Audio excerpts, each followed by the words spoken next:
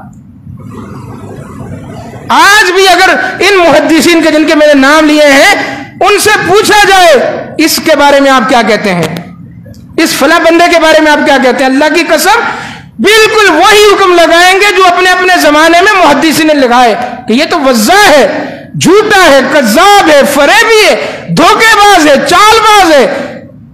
اس طرح کے ان پہ حکم لگیں گے جن کو ہم نے اپنے سروں پر بٹھا لیا ہے اور جن سے ہم متاثر ہو رہے ہیں کہ یہ بڑا دین پیش کر رہے ہیں. اصل دین محدثین پیش کرتے ہیں. تو یہ موضوع روایت ہے. کیا ہے؟ رات کو قیام کرو, دن کو روزہ رکھو, ابن ماجہ کی. اور دیکھیں محدثین نے اپنا کام کر دیا, انہوں نے روایات جمع کر کے لکھ دی. اس لیے نہیں کہ ہم عمل کریں, اس لیے کہ ہم ان سے اپنے آپ کو بچا کے رکھیں. محدثین نے اپنا کام کیا. موضوعات, کتاب کا نام ہے الموضوعات الکبریٰ. موضوعات کیا مطلب ہے؟ وہ حدیثیں جو جھوٹی ہیں, من گڑت ہیں, انہوں نے ایک کتاب میں جمع کر دی اپنی تحقیق کے مطابق. کس لیے؟ تاکہ آپ اس کو کھولیں اور دیکھیں کہ یہ بھی موضوع, یہ بھی موضوع, یہ بھی جھوٹی, ناقابل عمل. لیکن جب جہالت سر چڑھ کے بولتی ہے نا, جب جاہلوں کا راج آ جائے اور جاہل مسندوں پر بیٹھ جائیں, پھر وہ اس موضوعات کو کھولتے ہیں, اس میں درج جھوٹی حدیث کو حوالے کے طور پر پیش کرتے ہیں اور آگے لکھ دیتے ہیں کہ یہ حدیث موضوعات شریف میں ہے. موضوعات شریف میں ہے. حالانکہ محدث نے یہ کتاب اس لیے نہیں لکھی کہ آپ اس کو حوالے کے طور پر پیش کریں, عمل کے طور پر پیش کریں, بلکہ اس لیے کہ آپ آگاہ ہو جائیں کہ یہ حدیث نہیں ہے, من گڑت ہے, جھوٹی ہے, وضعی حدیث ہے, فریب ہے, اس پر عمل نہیں ہو سکتا. پھر اس ایک رات کا قیام الگ سے اور پھر روزہ الگ سے. خاص جو عمل ہے وہ قبرستان جانا, عبادت سمجھ کے.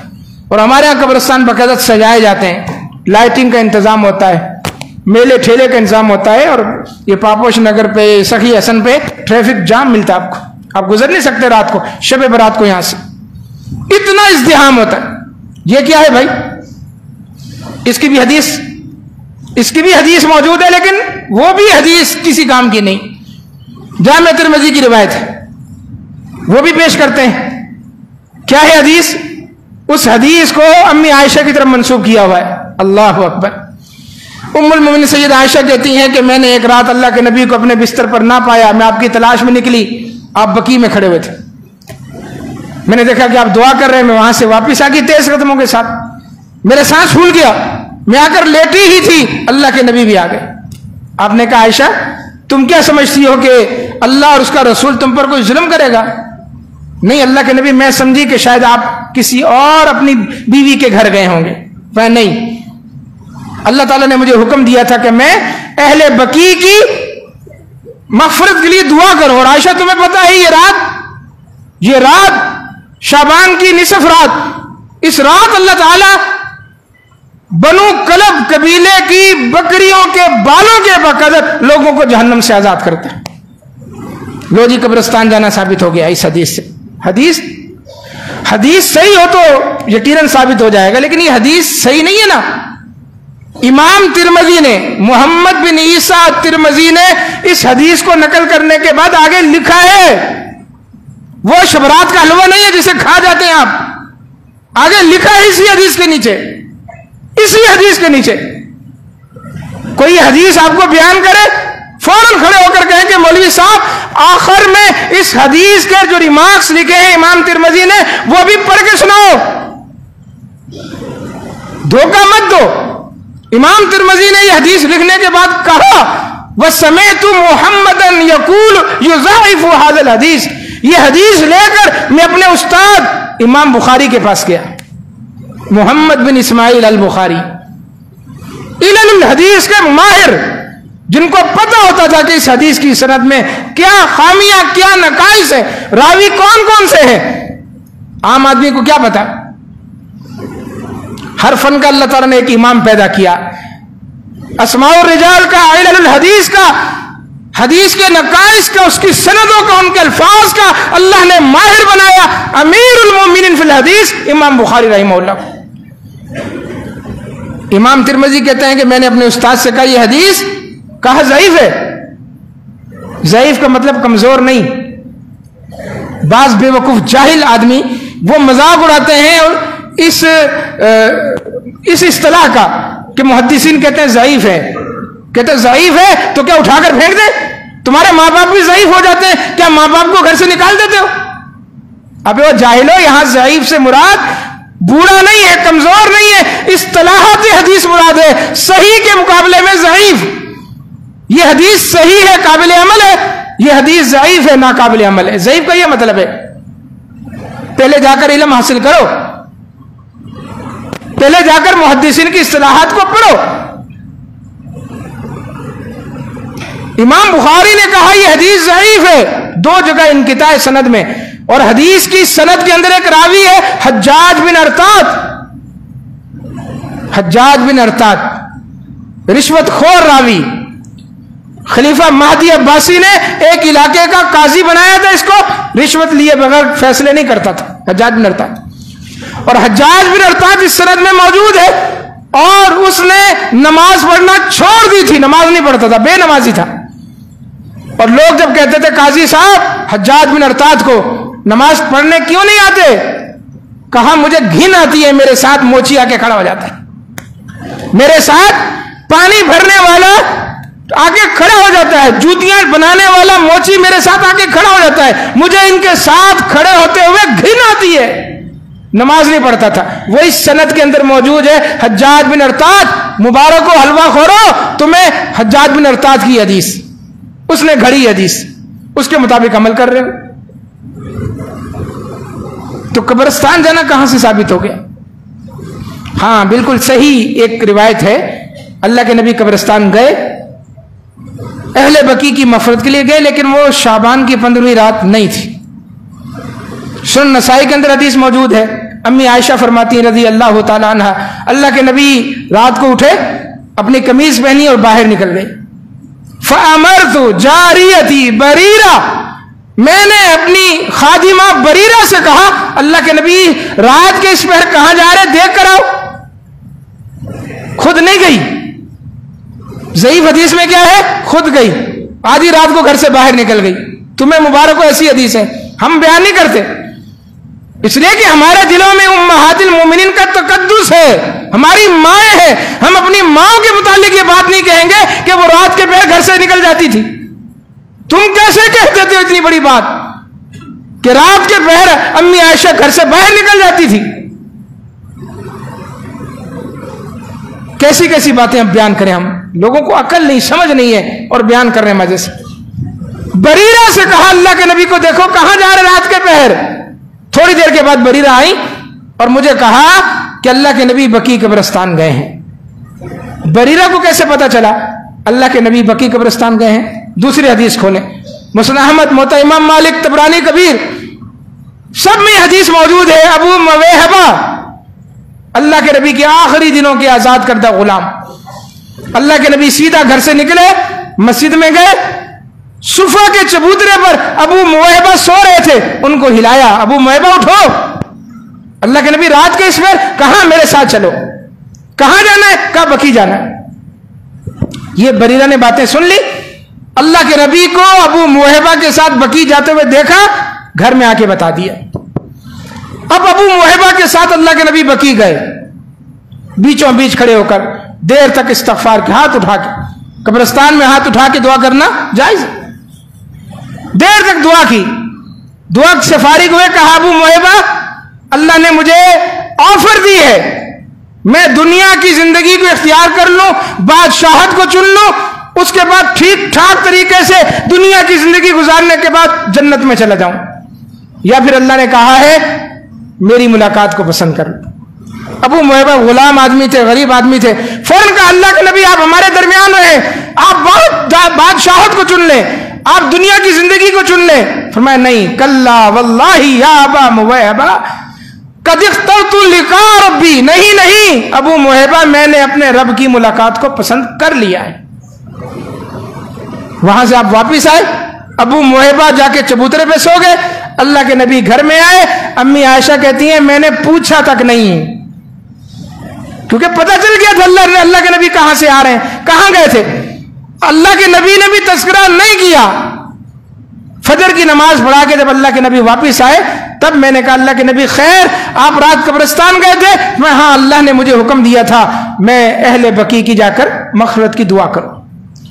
اسی دن ایک اور جنازہ بھی تھا، ایک اور صحابی کا انتقال ہوا. اس کے جنازے کے ساتھ دوبارہ اللہ کے نبی بقیع قبرستان گئے.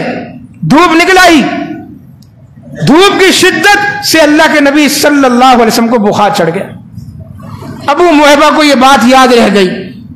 اس حدیث کے آخر میں مسند احمد، طبرانی کبیر، مستدرک حاکم اور دیگر مجموع الزوائد میں صحیح سند کے ساتھ ابو محبہ کہتے ہیں فَأَصْبَحَ مِن تِلْكَ اللَّيْلَةِ بَدَأَ وَجْعُهُ الَّذِي مَاتَ مِنْهُ صلی اللہ علیہ وسلم.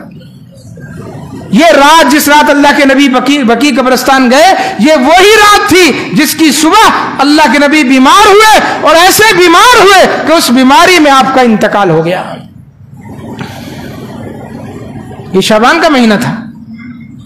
اللہ کے نبی کا انتقال کب ہوا؟ متفق علیہ 12 ربیع الاول. پیدائش میں اختلاف ہے، 9 ہے کہ 12 ہیں، لیکن 12 ربیع الاول تمام محدثین مورخین متفق ہیں، صحابہ متفق ہیں کہ آپ کی وفات 12 ربیع الاول کو ہوئی، سن 11 ہجری.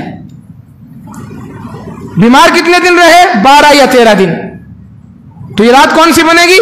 29 صفر کی رات. 29 صفر کی رات.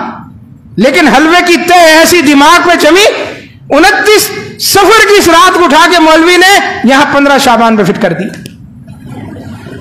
15 شعبان تو جانا ثابت ہی نہیں قبرستان. 29 صفر کی رات تھی، اللہ کے نبی قبرستان گئے اور اس کے بعد بیمار ہوئے اور 11 12 13 دن بیمار رہنے کے بعد آپ کا انتقال ہو. قبرستان جائیں لیکن جھتا بنا کر نہیں، جمگٹھا بنا کر نہیں، پکنک کے طور پر نہیں، میلے اور ٹھیلے کے طور پر نہیں.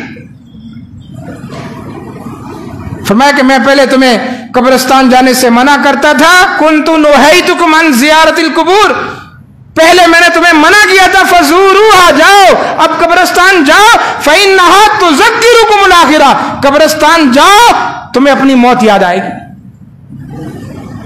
وہاں تو کوئی ایسے 15 شعبان کو چلے جائیں، کوئی ایسا ماحول نہیں ہوگا، جمگٹا پکنک اور میلے ٹھیلے کا سمے ہے. یہی مزاروں پہ حالت. قبرستان جانے کا مقصد یہ ہے کہ وہ ٹوٹی پھوٹی قبر، وہ تھوڑی بیٹھی ہوئی قبر، وہ قبر کچی، وہ دیکھ کے انسان کو یاد آئے گا کہ میں نے بھی یہاں آنا ہے، میرا بھی آخری ٹھکانہ یہ قبرستان جانے کا مقصد.